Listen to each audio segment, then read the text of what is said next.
위안교회 성도 여러분, 주님의 이름으로 문안드립니다. 오늘 봉독해드린 요한복음 4장의 말씀에는 이름이 알려지지 않은 한 여인이 등장합니다. 햇볕이 한창 뜨겁게 내린 시간, 그래서 아무도 물 길러 오지 않는 시간에 한 여인이 물을 기르러 우물가로 나옵니다. 이 여인이 누구일까 하는 것은 본문의 이야기 전체를 읽어봐도 명확하게 드러나지는 않습니다. 다만 우리가 추측할 수 있는 것은 이 여인이 다른 사람과 그리 이렇게 관계 친화적이지 않다라는 거예요. 그러니까 물을 깃는 것은 당시 유대 사회에서 여성이 해야 할 주된 과제 중에 하나였습니다. 단 이 뜨거운 한낮보다는 신선한 공기가 신선한 아침이나 좀 선선한 저녁 시간에 물을 길러 오는 것이 상식적이었는데, 오늘 본문의 여인은 가장 햇볕이 뜨거운 시간, 그러니까 6시, 우리 시간으로 정오 12시, 한낮 12시에 물을 길러 온 것이죠. 그러니까 남들이 오지 않는 시간에 물을 길러 왔다라는 것은 이 여인이 다른 사람과 뭔가 마주치는 것을 의식적으로 피하고 있다라는 것입니다. 또 오늘의 본문의 공간적인 배경이 사마리아 수가성이라고 되어 있는데요, 학자들에 의하면 이 수가성이 세겜이라고 하는 도시와 일치한다라고 봅니다. 이 수가라는 곳이 세겜이라고 하면 이것은 일개 작은 마을이 아니에요.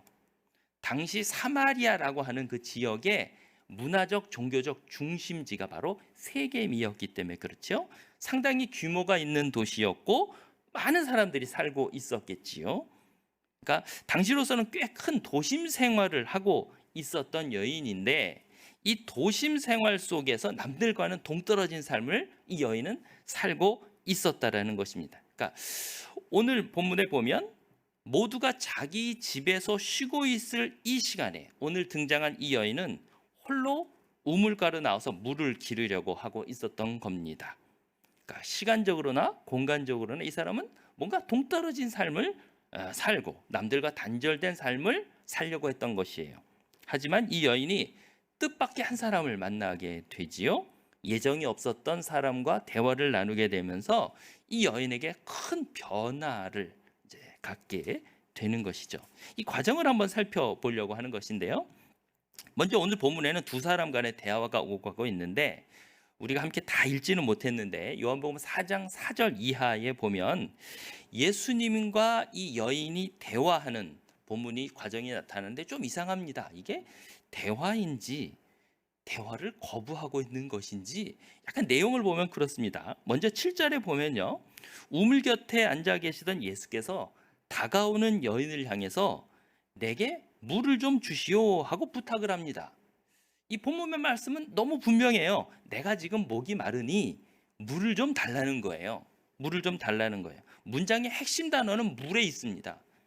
그런데 9절에 나타나는 여인의 반응은 좀 엉뚱합니다. 이 여인은 달라는 물에는 관심이 없고요, 물 달라는 사람에게, 내게라고 하는 말에 관심을 기울입니다. 유대인인 당신이 왜 사마리아 여자인 나에게 물을 달라느냐 겁니다. 그러니까 누구의 문제를 거론하고 있어요. 물론 과거 이스라엘의 역사를 살펴보면 사마리아 사람들은 이 유대인들과 좀 굉장히 나쁜 깊은 감정의 골이 있었습니다. 서로 상종하지 않긴 했어요. 상종하지 않아서 감정이 굉장히 나빴는데, 그렇다 하더라도 지금 자신 앞에 있는 사람이 굉장히 목이 말라 하고 있는 상황인데 그 상황에서 물 한 잔 떠주는 게 그렇게 힘든 걸까? 이런 생각을 해보게 되는 것이죠. 그런 물 한 잔을 건네줄 마음이 이 여인에게는 없었던 거예요. 아마 예수께서도 이 여인의 반응에 당황했을지 모르겠습니다. 하지만 10절을 보면 예수께서는 이 여인이 뒤틀어버린 이 주제, 곧 누구의 문제를 다시금 붙잡고 이 여인과 대화를 이어가고자 합니다. 당신이 지금 문제 삼고 있는 이 사람이 만일 누군지 안다면 오히려 당신이 이 사람에게 물을 달라고 할 거요 라고 말합니다. 그러니까 당신과 대화하는 사람이 그러면 누군지 좀 제발 알라는 것이지요. 그런데 11절 12절을 보면 이 여인은 이 대화의 주제를 다시 또 뒤틀어 버립니다. 누구의 문제에서 다시 생수의 문제로 관심을 기울입니다. 이 여인은 예수님의 말씀을 듣고는 이 사람이 여기 말고 또 다른 우물을 알고 있다고 생각했던 것 같아요. 그리고는 차갑게 대꾸하죠. 이 주변에 어떤 우물도 여기 있는 이 야곱의 우물보다 더 좋을 수 없을걸요? 그리고 이따 한들 당신은 물을 뜰 도구도 없으면서 무슨 물을 내게 주겠다고 하는 말입니까? 라고 지금 쏘아붙이는 겁니다. 다시 물의 문제로 대화의 방향을, 뭔가 예수님께서 이끌어 가려고 하는 대화의 방향을 틀고 있는 거죠. 하지만 우리 예수님도 그냥 넘어갈 뿐이 아니었어요. 예수님께서는 어떻게든지 이 여인과 대화를 이끌어 나가고자 하십니다. 그래서 13절, 14절을 보면 예수님께서는 이 여인이 다시 바꿔버린 그 물이란 주제를 가지고 이야기를 계속합니다. 내가 가지고 있는, 다시 말해서 내가 주고자 하는 물을 당신이 마신다면 영원히 목마르지 않을 겁니다 라고 이야기합니다. 이 말에 여인의 귀가 번뜩입니다. 늘 한낮에 오기 싫은 이곳에 와야만 했던 이 여인이 더 이상 오지 않을 수도 있다라는 기대감에 그 이전의 대화 속에서 보여준 아주 그런 무례함, 그런 것을 생각지도 않고 조금 전까지만 해도 유대인을 막 적대시하던 태도는 온데간데 없이 예수를 향해서 갑자기 주여라고 외칩니다. 그러면서 정말 그런 물이 있다면 내게 그 물을 좀 주십시오라고 부탁을 하지요. 재미있지 않습니까? 요즘은 이제야 예수님께서 처음에 시작하려고 했던 물을 달라고 하는 그 대화의 처음 자리로 다시 돌아온 겁니다. 하지만 처지가 뒤바뀌었습니다. 처음에는 여인이 물의 공급자였고 예수님께서 물의 수요자였습니다. 물을 달라는 사람이었습니다. 그런데 지금 상황이 바뀌었습니다. 이제는 예수께서 물의 공급자가 됐고 여인이 물을 달라는 수요자가 된 것입니다. 이미 주변인들과 벽을 쌓고 살았던 이 여인은 다른 사람과 대화할 수 있는 능력도 없었고 또 그것을 원치도 않았던 것으로 보입니다. 하지만 예수님께서는 대화가 단절될 위험을 넘기면서 이 여인과의 대화를 다시금 원점으로 돌린 겁니다. 결국 이렇게 말할 수 있을 겁니다. 예수께서 이 여인에게 물을 달라고 하셨던 진짜 이유는 그 여인에게서부터 물을 좀 얻으려고 했던 게 아니라 거꾸로 그 여인에게 물을 주기 위해서였다라는 것이죠. 더 정확히 말하면 그 여인으로 하여금 예수 자신에게, 예수님께 물을 좀, 진정한 물을 찾게끔 하기 위해서였던 것이죠. 이 자리에 함께하고 있는 우리 이한교회 성도 여러분, 오늘 우리는 본문의 그 여인의 모습을 통해서 우리 자신을 한번 바라보게 됩니다. 우리는 그리스도인이라고 스스로 말하곤 하지만 우리는 오늘 본문 속의 여인처럼 그리스도와의 대화에 그리 능숙하지 못합니다. 물 깃는 것에만 막 정신을 팔려서 내게 말을 건네고 계신 그리스도를 외면할 때도 있어요. 아니면 내가 중심이 돼서 내 멋대로 예수님과의, 그리스도와의 대화를 이끌어 가려고 하기도 합니다. 아닙니다. 신앙의 대화는 주님이 중심이 되어야 합니다. 우리 주님께서 우리에게 진정으로 필요한 것을 공급해 주시려고 합니다. 우리는 먼저 그 음성에 귀 기울이고 그분이 인도하시는 대화의 과정을 따라가는 이한교회 성도 여러분 되시길 바랍니다. 이제 본문의 두 번째 장면으로 넘어가 보겠습니다. 결국 긴 대화를 거쳐서 본문 속의 여인은 영원히 목마르지 않는 물을 주시겠다는 예수님 말씀에 태도를 바꿔서 그 물을 달라고 합니다. 그런데 16절에 보면 예수님께서는 돌연 예수께서 가서 남편을 불러와라 이렇게 말씀하십니다. 갑자기 예수께서는 왜 남편을 불러와라 하셨을까요? 우리말 성경에는 가서 내 남편을 불러오라, 즉 가서 남편을 데리고 오라 이런 의미로 기록되어 있지만 이것을 헬라어 성경으로 조금 더 정확히 보면 오늘 본문은 가라, 그리고 내 남편을 불러라, 그리고 이리 오거라 이렇게 세 개의 다른 명령어로 적혀져 있습니다. 그러니까 이 말이 남편을 데리고 오라는 것인지 그냥 혼자 돌아오라는 것인지는 분명하지 않습니다. 하지만 제가 보기에 이 본문 속에서 가장 중요한 문제는 내 남편을 부르라는 단어, 부르라는 말입니다. 예수께서 이 여인에게 그녀의 남편을 부르라고 명한 것입니다. 여기서 사용된 그 부르라고 하는 말은 가만히 다가가서 뭐 이렇게 귓속말로 속삭이듯이 남편을 부르라는 그런 말이 아니라 소리를 내서 부르라는 행위입니다.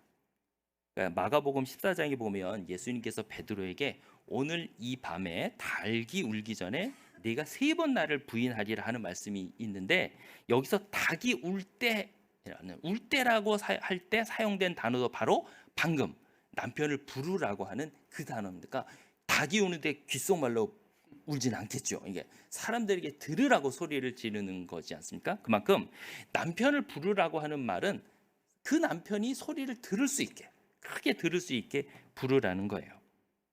큰 소리로 내뱉는 겁니다. 성경에서 누군가를 부른다라는 것은 말이죠, 그 사람과의 관계를 맺는 행위입니다, 여러분. 관계를 맺는 행위죠. 저는 이 부분을 보면서 창세기의 그 이야기가 떠올라게 됐는데, 창세기 2장에 보면 아담이 잠든 사이에 하나님께서 갈빗대를 취해서 아담의 배피를 만드시고 그녀를 아담 곁으로 보내셨을 때, 아담이 그녀를 보자마자 이렇게 외칩니다. 아담이 이르되 이는 내 뼈 중에 뼈고 살 중에 살이라.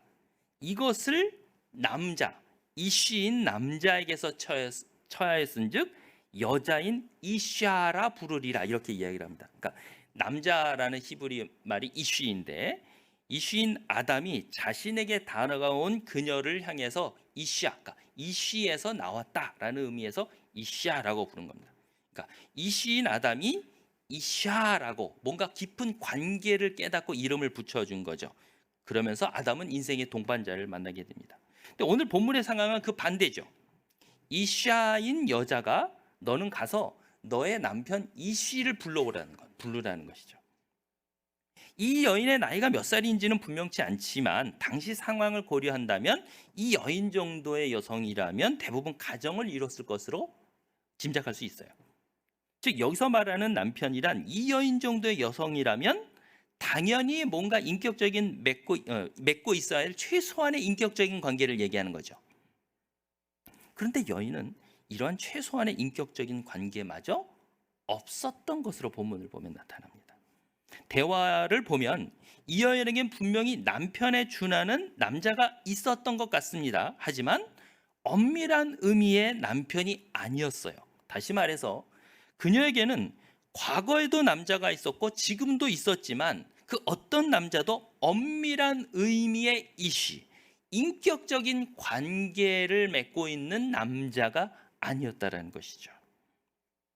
우리 주변에는 많은 사람들이 있고 또 우리는 그들과 관계를 맺으면서 살아갑니다.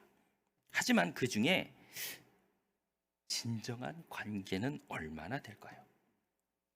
누군가를 애타는 마음으로 불러보고 싶은 사람은 우리에게 얼마나 될까요?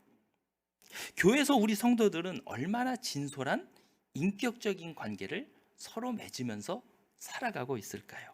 오늘 예수께서는 그러한 인격적인 관계를 일단 원하셨던 것입니다.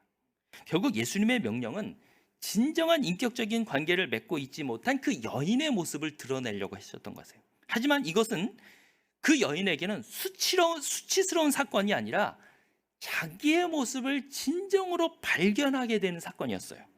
자신을 남에게 드러내기 싫어서 남들이 다니지 않는 시간을 이용해야만 했던 그 모습, 자신을 단절시키고 감추려고 했던 모습, 인격적인 관계를 외면하려고 했던 모습, 이러한 자신의 모습을 스스로 발견하게 했던 것이죠.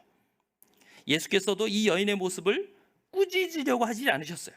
그 여인의 모습을 있는 그대로 스스로가 인정하고 계시는 거죠. 그 여인이 스스로 그 모습을 발견케 하신 것이죠. 근데 놀라운 것은 이 여인이 자신의 모습을 발견하게 되자마자 이 여인은 갑자기 예배에 대한 질문을 예수께 던집니다. 19절 20절 보면 여자가 이르되 주여 내가 보니 선지자로소이다. 우리 조상들은 이 산에서 예배하였는데 당신의 말은 예배할 곳이 예루살렘이 있다 하더이다. 이렇게 얘기합니다. 예배라는 게 뭡니까, 여러분?